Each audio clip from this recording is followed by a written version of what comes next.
Hi everyone, this is Dr. Saloni Mehta, Anand ENT Clinic. I'm a practicing ENT surgeon at Kandivali West. So आज जिस topic के बारे में बात करेंगे again that is a very common and a hot burning topic in ENT in today's world. I get many patients every day asking me about snoring, calling enquiring about snoring का treatment होता है कि नहीं. So I thought this is a very good topic to talk about, to clear all the myths and to answer many questions.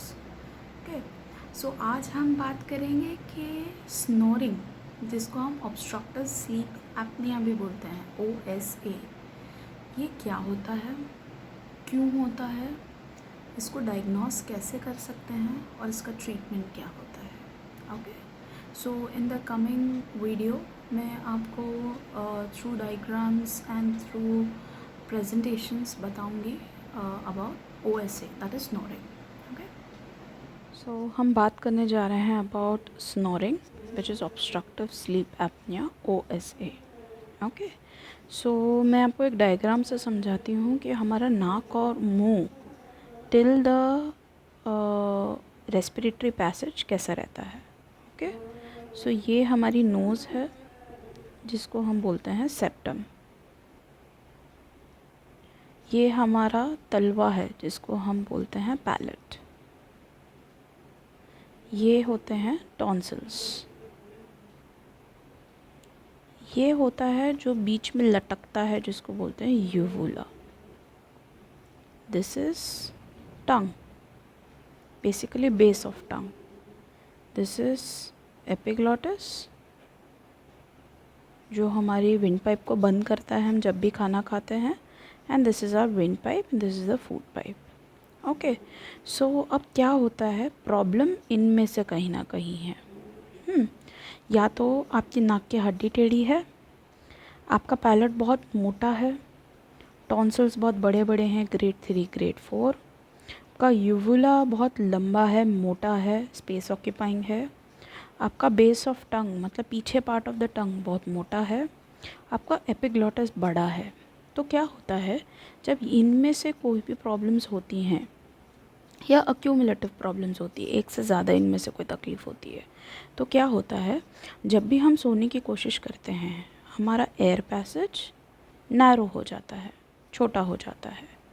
And जब भी हम सोते हैं हमारे मसल्स लूज़ होते हैं, मुंह के सारे मसल्स, बॉडी के सारे मसल्स लूज़ होते हैं.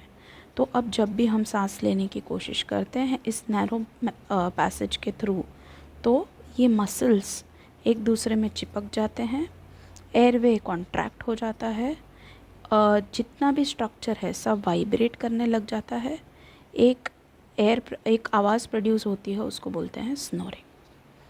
तो इन दिस कंडीशन जब ऑब्स्ट्रक्शन रहता है सांस लेने में, तब ऑक्सीजन जो डिलीवर होता है हमारे ऑर्गन्स में, हमारी बॉडी में, वो हमेशा कम रहता है, जिसके चक्कर में अगर हम 6 या 7 घंटे भी सो जाएं तो भी हमें हमेशा ऐसा ही लगता है कि थकान लग रही है.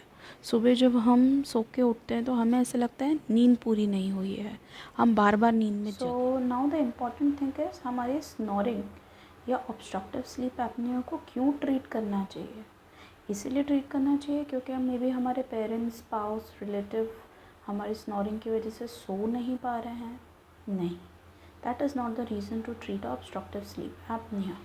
हमें ऑब्स्ट्रक्टिव स्लीप एपनिया इसीलिए ट्रीट करना चाहिए, मतलब स्नोरिंग इसीलिए ट्रीट करनी चाहिए क्योंकि अगर वो ट्रीट नहीं की गई तो वो ये सारी चीज़ कॉज कर सकती है: heart attack, high BP, stroke, obesity, मोटा होना, शुगर आना मतलब डायबिटीज़ होना, डिप्रेशन होना.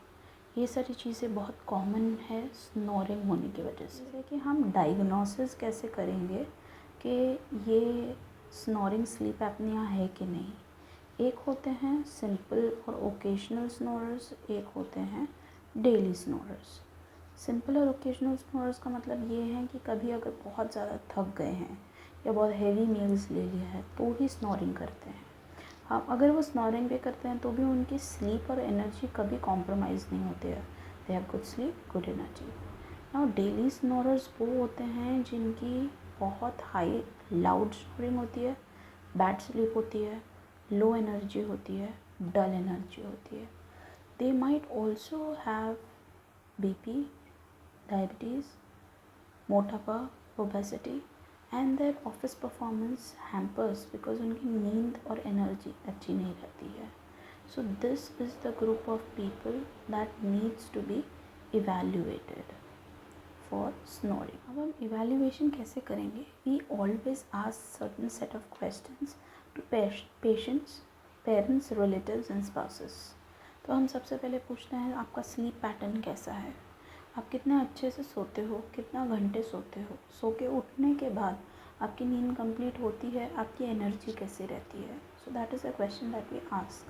हम रिलेटिव से ये पूछते हैं कि इनकी स्नोरिंग कितनी लाउड है, इतनी ज़्यादा ख़राब है क्योंकि बाकी लोगों की नींद को डिस्टर्ब करता है. दैट डिफाइंस कि ऑब्स्ट्रक्शन किस लेवल का है. दूसरा, हम स्पाउस को या पेरेंट्स को या रिलेटिव्स को ये पूछते हैं जब रात को सो रहा है पेशेंट, तब आपने ऐसा नोटिस किया है कि वो सांस नहीं ले रहा है, उसको एपनिया है. अब ये सब क्वेश्चन पूछने के बाद हाउ डू वी कंक्लूड कि हमें कुछ करना चाहिए कि नहीं. तो इसके लिए कुछ सर्टेन टेस्ट रहते हैं. 2 टाइप के टेस्ट होते हैं. एक होता है स्लीप स्टडी, एक होता है स्लीप एंडोस्कोपी. स्लीप स्टडी का मतलब ये होता है कि एक आदमी आएगा, वो आपके घर पे आकर आपको सर्टेन सेट ऑफ मास्क पहनाएगा. एक मशीन होगी जो आपकी बेसिक बॉडी मेटाबॉलिज्म को नोट करेगी पूरी रात जब आप सो रहे हैं. उसकी एक रिपोर्ट बनेगी. वो रिपोर्ट के बेसिस पे हमें पता चलेगा कि आपको स्लीप एपनिया है कि नहीं. वो मशीन बेसिकली आपके बेसिक चीज़ें जैसे रेस्पिरेशन कितना अच्छा था, कितनी बार आपने सांस नहीं लिया, आपका BP कैसा था पूरा टाइम, हार्ट रेट कैसी थी, ये सारी चीज़ें नोट करती है वो मशीन और एक रिपोर्ट बनाती है. दूसरा होता है स्लीप एंडोस्कोपी. नाउ इसका ये होता है ऑपरेशन थिएटर में and it is done by an ENT. तो इसका मतलब क्या होता है, हम आपको आर्टिफिशियल स्लीप इंड्यूस करेंगे, आप सो जाएंगे, आप एक बार खराटे लेना चालू करेंगे, उसके बाद हम एंडोस्कोप डालेंगे आपके नाक के थ्रू और हम देखेंगे कौन सा पैसेज कॉन्ट्रैक्ट हो रहा है, वाइब्रेट हो रहा है और साउंड प्रोड्यूस कर रहा है. That would be our area of interest. Sleep endoscopy और स्लीप स्टडी के बाद हम ऑब्स्ट्रक्टिव स्लीप एपनिया, स्नोरिंग को 3 पार्ट में डिवाइड करते हैं, माइल्ड, मॉडरेट, सीवियर. उसके बेसिस पे उसका ट्रीटमेंट होता है और ट्रीटमेंट भी इन 3 चीज़ों के ऊपर डिपेंड करता है.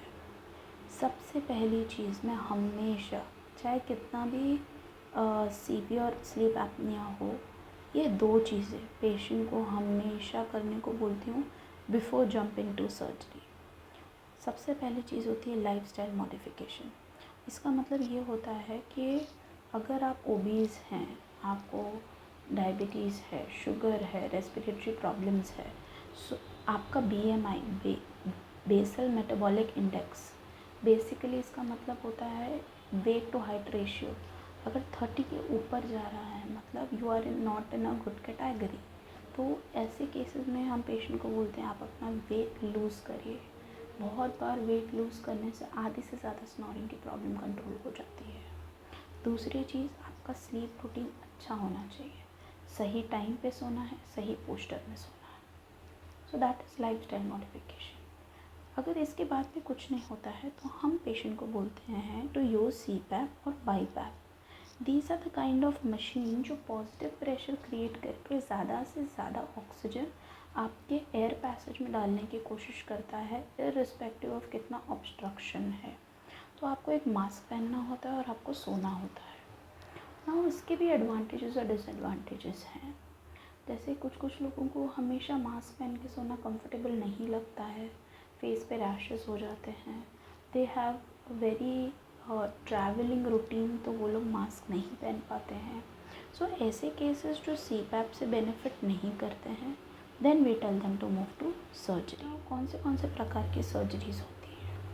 सबसे पहली चीज़ जो मैंने फर्स्ट वीडियो में आपको बताया था, जहाँ जहाँ ऑब्स्ट्रक्शन हो सकता है उस चीज़ की हम सर्जरी कर सकते हैं. जैसे अगर मुंह में ग्रेड 3 ग्रेड 4 टॉन्सिल्स हैं, इवन इन अडल्ट हम ऑपरेट करके टॉन्सिल्स निकाल देते हैं because that is the reason जो ऑब्स्ट्रक्शन कॉज कर रहा है. नोज़ में अगर even adults have adenoids many types, तो अगर नोज़ में अगर एडिनॉइड्स, अच्छा एडिनॉइड्स का मतलब क्या होता है, नाक के पीछे के टॉन्सिल्स, तो एडिनॉइड्स है। डीएनएस मतलब डेविएटेड नेजल सेप्टम, नाक की हड्डी टेढ़ी है, नाक में सर्दी की गांठी बन गई है, तो ऐसे केस में हम इन सारी चीज़ों को निकाल देते हैं। पैलेट मतलब आपका तलवा, अगर वो मोटा है, लो आर्च है, तो हम उसको रिपेयर करते हैं। यूवुला जो बीच में लटकता है जब आप अपना मुंह खोलते हैं, अगर वो बड़ा है, मोटा है, तो हम उसको छोटा कर देते हैं, निकाल देते हैं। बेस ऑफ टंग मतलब जहाँ पे आपकी टंग एकदम एंड में होती है, अगर वो मोटा है तो हम उसको छोटा करते हैं। बहुत बार बहुत लोग ऐसे जबड़े के साथ पैदा होते हैं जो आगे बहुत ज़्यादा आगे या बहुत ज़्यादा पीछे होता है, that is a bond defect. तो उसको अगर ऐसा कुछ है तो उसको रेक्टिफाई करना। So these are the type of surgeries जो हम OSA या फिर स्लीप एपनिया या फिर स्नोरिंग के पेशेंट्स में करके उनको इम्प्रूवमेंट दे सकते हैं।